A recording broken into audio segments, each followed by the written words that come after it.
دیکھیں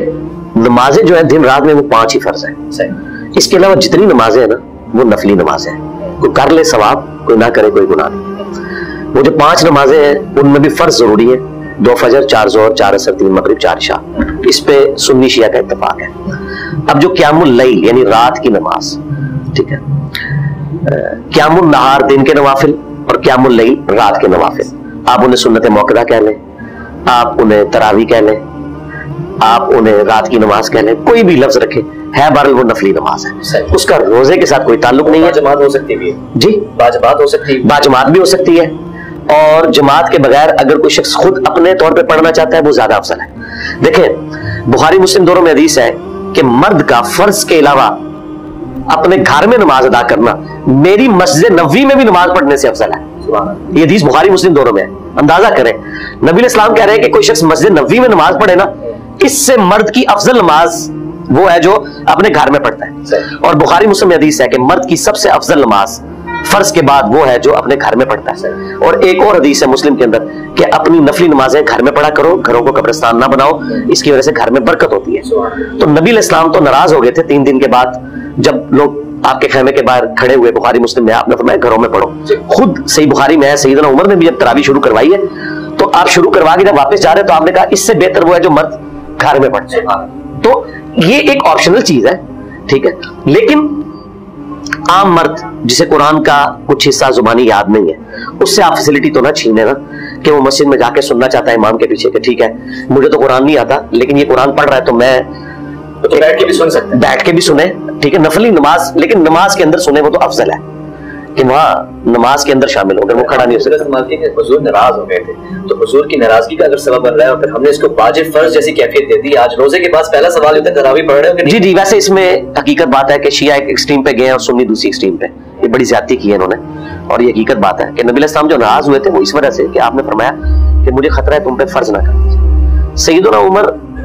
نے اپنے دور میں پہلے تو کچھ عرصہ اسے ان اٹینڈڈ چھوڑا، بخاری مسلم میں ہے کہ حضرت ابوبکر نے بھی ان اٹینڈڈ چھوڑا، لوگ ٹولیوں کی شکل میں مسجد میں نمازیں پڑھتے تھے، ایک امام کو آگے کھڑا کیا اور پڑھ لیا، یہ نہیں شو کیا، یہ نہیں تھا کہ ایک کمبائنڈ امام تھا۔ تو حضرت عمر نے بھی شروع کرا کے خود نہیں پڑھی ادھر، تو یہ آپ نے ایک آپشن دی تھی، انہوں نے پکڑ کے واجب بنا لیا۔ ان سے پوچھے کہ حضرت عمر نے خود کیوں نہیں پھر وہاں پڑھی؟ اگر آپ اس کو اسٹیبلش کرنے آئے تھے آپ نے کہا کہ یہ ٹولیوں کی شکل میں نہ پڑھو، ایک امام کھڑا کرو، یا آپ ادھر پڑھنا چاہتے ہیں تو آپ اپنے گھر میں پڑھ لیں، واجب والا تو کوئی معاملہ نہیں ہے۔ اور نہ کسی کو کرٹیسائز کریں، یہاں تو واقعی پبلک میں مشہور ہے کہ جو تراویح نہیں پڑھتا اس کا روزہ ہی نہیں ہے، اندازہ کریں، ایک نفلی چیز کو انہوں نے فرض سے بڑا قرار دے دیا، یہ تو بس ایک فرقہ واریت ہے اور کچھ نہیں۔ اب سوال پیدا ہوتا ہے قیام اللیل سے مراد کیا ہے؟ یہاں پہ میں تراویح کا جو پس منظر ہے وہ بیان کر دینا چاہتا ہوں۔ دیکھیے جیسا کہ ہم نے خطبے میں بھی دیکھ لیا، اللہ نے قیام اللیل جو ہے اسے فرض نہیں ٹھہرایا، تطوع، قرآن مجید میں بھی اس کا کوئی ذکر نہیں، احادیث میں اس کی تشویق و ترغیب پوری موجود ہے، ایک اور حدیث بھی ہم بعد میں پڑھیں گے اس پر۔ اس کا پس منظر کیا تھا کہ اس کو چھوڑ دیا گیا۔ اب ظاہر بات ہے مسلمانوں میں کمزور بھی ہیں، مسلمانوں میں وہ مزدوری کرنے والے بھی ہیں، روزہ تو فرض ہے ان پر، چاہے مئی کا مہینہ ہے